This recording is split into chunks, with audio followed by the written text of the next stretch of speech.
നെയ്തെടുക്കാം പുതിയ ബന്ധങ്ങൾ. Bridal craft the wedding mall, Pan Bazaar, Tirur.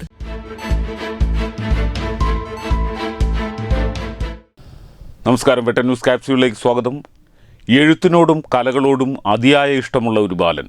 പഠനത്തിലും കൃഷിയിലും ചിത്രരചനയിലും പാട്ടിലും മിമിക്രിയിലുമൊക്കെ തൻ്റെ മികവ് തെളിയിച്ച് മുന്നേറുകയാണ് മുഹമ്മദ് അസറുൽ അനസ് എന്ന ഈ കുട്ടിക്കഥാകൃത്ത്.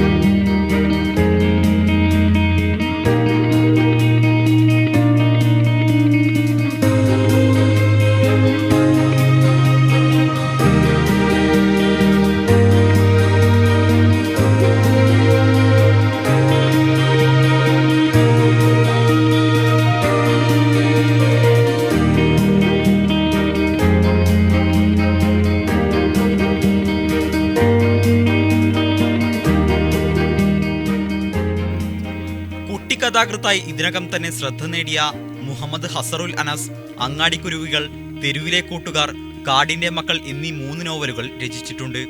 ഇപ്പോൾ 4ാമത്തെ പുസ്തകത്തിന്റെ പണിപ്പുരയിലാണ് ഈ 5ാം ക്ലാസ് വിദ്യാർത്ഥി. നിലവിൽ ഏഴൂർ MDPS സ്കൂളിലെ വിദ്യാർത്ഥിയായ അനസ് പഠനരംഗത്തും മികച്ച നേട്ടങ്ങൾ കൈവരിച്ചിട്ടുണ്ട്.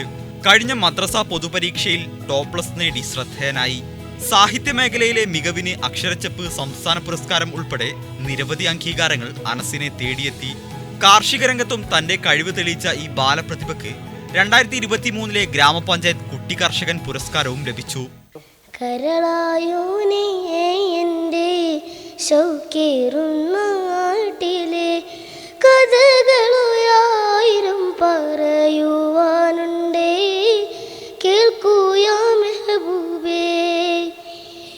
ഏതാണീ ശൗക്കത്തി കൊമറിനുളിരാജാത്തി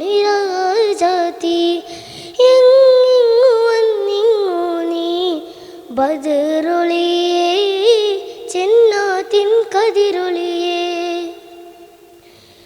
കരളായൂനിയേ എൻ്റെ ശൗക്കേറുന്ന നാട്ടിലെ കഥകളൊരായിരം പറയുവാനുണ്ടേ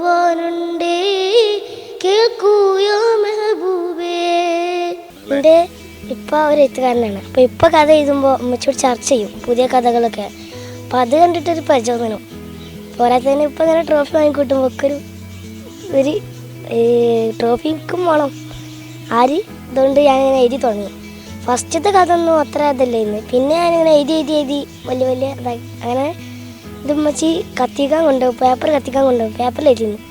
അത് ഉമ്മച്ചി കണ്ട് അത് വായിച്ച് നോക്കിയിട്ട് ഇപ്പച്ചി കാണിച്ചു കൊടുത്ത്. പിന്നെ അത് ഇപ്പച്ചി പ്രോത്സാഹിപ്പിക്കുന്നൊക്കെ പറഞ്ഞിട്ട് ഇങ്ങനെ ഒരു ബുക്കിൻ്റെ രൂപത്തിലാക്കി. അവരൊക്കെ പ്രചോദിക്കും. പോരാത്തതിന് തെറ്റ് തിരുത്തി തരും, കഥ വായിച്ചു നോക്കും.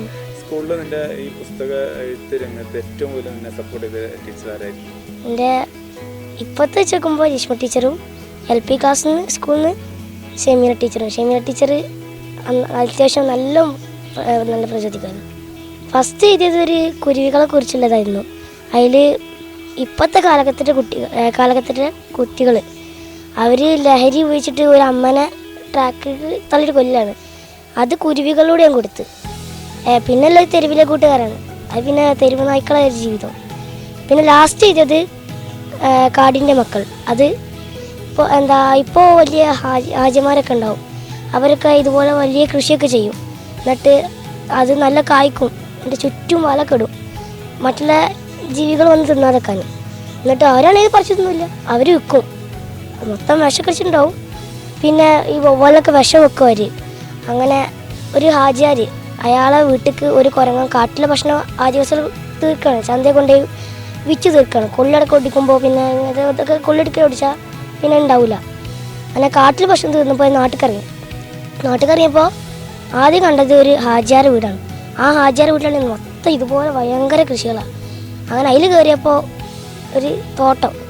ആ തോട്ടത്തിൽ പിന്നെ കയറിയിട്ട് അവരെ നേതാവ് ഒരു കുരങ്ങൻ കയറി.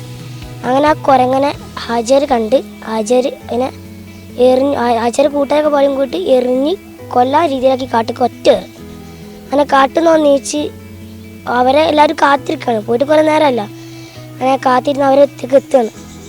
അങ്ങനെ എത്തുന്ന ഒറ്റക്കല്ല, ഓനെ വിളിക്കാൻ രണ്ടാൾക്കാർ, കുറേ ആൾക്കാർ കുറേ നേരമായില്ലേ.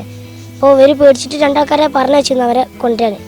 അങ്ങനെ തിരിച്ച് കൊണ്ടുവരുമ്പോഴത്തേനും അവനെ മരിക്കാനിരിക്കണം.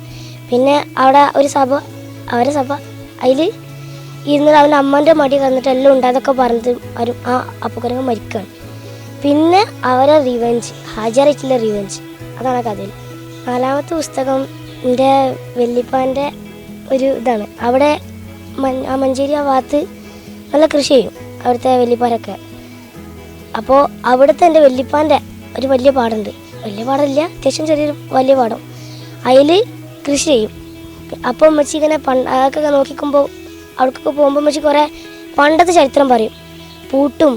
അപ്പോൾ ഇങ്ങനെ മീനുകൾ ഇങ്ങനെ പൂട്ടുമ്പോൾ, കാളൊക്കെ പൂട്ടുമ്പോൾ അതിൻ്റെ അടിയിൽ ഇങ്ങനെ ചളിന്ന് മീനുകൾ ഇങ്ങനെ പൊന്തും, അതിനൊക്കെ പിടിക്കണതും പിന്നെ അതിനൊക്കെ വിതരണം ചെയ്യണം. അങ്ങനെ കുറേയൊക്കെ കിട്ടുമ്പോൾ വിതരണം ചെയ്യും. അന്നൊക്കെ നല്ല സഹകരണമല്ലേ. അപ്പോൾ അതൊന്നും ഇല്ല, എല്ലാവരും ഫോണാണ് ഇപ്പോൾ എല്ലാവരും ഒരു അഡിക്ഷനാണ് എല്ലാവരും. ഇപ്പോൾ വായന വെച്ചുകൊണ്ടിരിക്കുന്ന കാലമാണല്ലോ. അപ്പോൾ ഇതുപോലത്തെ ദിനങ്ങൾ, ഇന്നിപ്പോൾ പുസ്തക ദിനമാണല്ലോ, അപ്പോൾ ഇതുപോലത്തെ ദിനങ്ങൾ നമ്മൾ ഇങ്ങനെ ആചരിക്കുന്നത് നല്ലൊരു കാര്യം തന്നെയാണ്. അപ്പോൾ നമ്മളിങ്ങനെ മക്കളെ പുസ്തകത്തിലൊക്കെ വായിക്കാൻ പ്രേരിപ്പിക്കണം. പണ്ടൊക്കെ ഒരു മണ്ണെണ്ണ മെഴുകുതിരി വിളക്കിനോ ഒരു പുസ്തകം വായിക്കും. കറണ്ടൊക്കെ പോയാൽ മുക്കി ചൂടി കിടക്കും. അതേപോലെയല്ല ഇപ്പോൾ കറണ്ട് പോയി ഇൻവേർട്ടർ ഉണ്ട്. ഇപ്പോൾ എല്ലാവരും നല്ല ഫോണുമ്മ തന്നെ, ഇടി വെട്ടുമ്പോൾ പോലും ആരും ഫോൺ പേടിച്ച് വെക്കൂല. ഫോൺ ഉണ്ടാക്കിയ ആൾ പറയണത് ഫോൺ അങ്ങനെ ഉപയോഗിക്കരുതാണ്. ഇത് നമുക്ക് ഒരു വിഷയമില്ല, നമ്മളിതൊക്കെ കാണുന്നു. എന്നാൽ വെറുതെ കൊടുക്കാതിരിക്കും ചെയ്ത്. ഇപ്പോൾ പഠിക്കുന്ന സാധനങ്ങളൊക്കെ നമുക്ക് കൊടുക്കും വേണം. ഇപ്പോൾ അധികം മരണം ഉണ്ടാവുന്നത് ക്രൂരനായ ഫോണിനെ കൊണ്ടാണ്. ചിലപ്പോൾ ഒരു കുട്ടികൾ ഫോണിനും വേണ്ടി ഉമ്മയോട് തല്ലുകൂടിയിട്ടും ഉമ്മാർ കരയിലും ഒരു ആത്മഹത്യയിലും. ഇപ്പോൾ ഫോണ് നമ്മളെ നശിപ്പിക്കാൻ വന്നൊരു വിപത്താണ്. ഇപ്പോൾ ഈ 4 വർഷമായിട്ട് മോൻ എഴുതിക്കൊണ്ടിരിക്കുന്നുണ്ട്. ഇതിൻ്റെ ഇടയിൽ ആദരങ്ങളൊക്കെ കിട്ടിയോ? നീ ആഗ്രഹിച്ച പോലൊക്കെ കിട്ടിയോ? അതിനെ കുറിച്ചൊന്ന് പറഞ്ഞേ.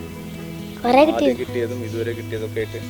ആദ്യം കിട്ടിയെന്ന് ഓർമ്മയില്ല, എന്നാലും പിന്നെ കൃഷിൻ്റെ പേരിൽ കുറേ കിട്ടിയിട്ടുണ്ട്.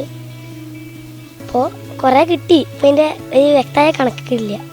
ഇനി എങ്ങനെയാണ് ഇനി അങ്ങോട്ടുള്ള പുസ്തകത്തിൻ്റെ എഴുത്തുമായി ബന്ധപ്പെട്ട് എന്തൊക്കെയാണ് നിന്റെ പുതിയ പുതിയ കഥകൾ എഴുതണം, മറ്റുള്ളവരെ പ്രചോദിപ്പിക്കണം. കഥകൾ എഴുതുന്നതിലൂടെ നീ ഉദ്ദേശിക്കുന്നത് ജനങ്ങളിൽ എന്താവണമെന്നാണ് നീ ഉദ്ദേശിക്കുന്നത്? ജനങ്ങൾ ഈ ഫോണിനെ ഇതാക്കിയിട്ട് കഥകൾക്ക് വരണം, വായനയിലേക്ക്. പോരാതെ ഈ എഴുത്തിപ്പോൾ ഒരു നല്ല ഫീൽഡല്ലേ, അതിലേക്ക് മറ്റുള്ളവർ, ഞാനിപ്പോൾ എഴുതുമ്പോൾ ചെറിയ കുട്ടിയല്ലേ, അപ്പോൾ മറ്റുള്ള കുട്ടികൾക്കൊക്കെ അതിനൊരു ഇതുണ്ടാവും, എഴുതണം എന്നൊക്കെ എൻ്റെ ഒപ്പം ഞാനിപ്പോൾ തരി. അതേപോലെ മറ്റുള്ള കുട്ടികളും ഇതിൻ്റെ ഈ കഥയിൽ നിന്ന് പ്രചോദിപ്പിക്കാൻ സാധ്യതയുണ്ട്. അപ്പോൾ അവർ ഇത് എഴുതിയാൽ അവർക്കൊരു ഉപകാരമായില്ലേ. അങ്ങനെയൊക്കെയാണ് എൻ്റെ എഴുത്തിൻ്റെ ഒരു. എഴുത്തും പഠനവും മാത്രമല്ല സാമൂഹിക പ്രവർത്തനങ്ങളിലും സജീവമാണ് അനസ്. കെയർ പാലിയേറ്റീവ് പ്രവർത്തനങ്ങൾ ഉൾപ്പെടെ പൊതുരംഗത്ത് സാന്നിധ്യം അറിയിക്കാനാണ് ഈ ബാലന്റെ ആഗ്രഹം. അച്ഛൻ ഫൈസൽ ബാബു പുല്ലൂർ സാഹിത്യരംഗത്ത് ശ്രദ്ധേയനായ എഴുത്തുകാരനാണ്. വേരിനെ അറിയാത്ത പൂവ്, ഓർമ്മയിലെ ഒരു വസന്തകാലം, കാർമേഘം, അമ്മത്തൊട്ടിൽ, സ്നേഹവലയം, ഒരു പൂവിൻ്റെ വസന്തം, എൻ്റെ Kasim, the chief minister of Kerala, നന്മമരം, കരിയിലകൾ തുടങ്ങി 10ലധികം പുസ്തകങ്ങളുടെ രചയിതാവ്. INAUC സംസ്ഥാന ചെറുകഥാ പുരസ്കാരം ഉൾപ്പെടെ നിരവധി അംഗീകാരങ്ങളും അദ്ദേഹത്തിന് ലഭിച്ചിട്ടുണ്ട്. കൂടാതെ രാഷ്ട്രീയ, സാംസ്കാരിക, സാമൂഹിക രംഗങ്ങളിലും സജീവ സാന്നിധ്യമാണ്. അമ്മ ഷാഹിനയും സഹോദരി സബഹാമറയവും ഉൾപ്പെടുന്ന കുടുംബത്തിന്റെ പിന്തുണ അനസിന്റെ ഈ നേട്ടയാത്രയ്ക്ക് ശക്തിയാവുന്നു. എഴുത്തിന്റെ പാത പിന്തുടർന്ന് കഴിവുകളും സ്വപ്നങ്ങളും കൈപിടിച്ച് മുന്നേറുന്ന മുഹമ്മദ് ഹസറുൽ അനസ് നാളെയുടെ വാഗ്ദാനമായി മാറുകയാണ്. ലോക പുസ്തക ദിനത്തിൽ ഇന്ന് നമ്മോടൊപ്പം ആശയങ്ങൾ പങ്കുവച്ചത് ഹസലുൽ അനസാണ്. 5ാം ക്ലാസ്സുകാരനായ ഹസലുൽ അനസ് ഇന്നോളം എഴുതി തീർത്തത് 3ഓളം പുസ്തകങ്ങളാണ്. 4ാമത്തെ പുസ്തകത്തിൻ്റെ പണിപ്പുരയിലുമാണ്. മലയാള സാഹിത്യത്തിന് ഒരു മുതൽക്കൂട്ടായി മാറേണ്ടുന്ന ഹസലുൽ അനസിന് സർവ്വവിധ ഐശ്വര്യങ്ങളും ആശംസകളും നേരുകയാണ്. ക്യാമറമാൻ ആസാദിനോടൊപ്പം നെൻസാർ തിരൂർ, വെട്ടം ന്യൂസ്. നേടെടുക്കാം പുതിയ ബന്ധങ്ങൾ. Bridal craft the wedding mall, Pan Bazaar, Tirur.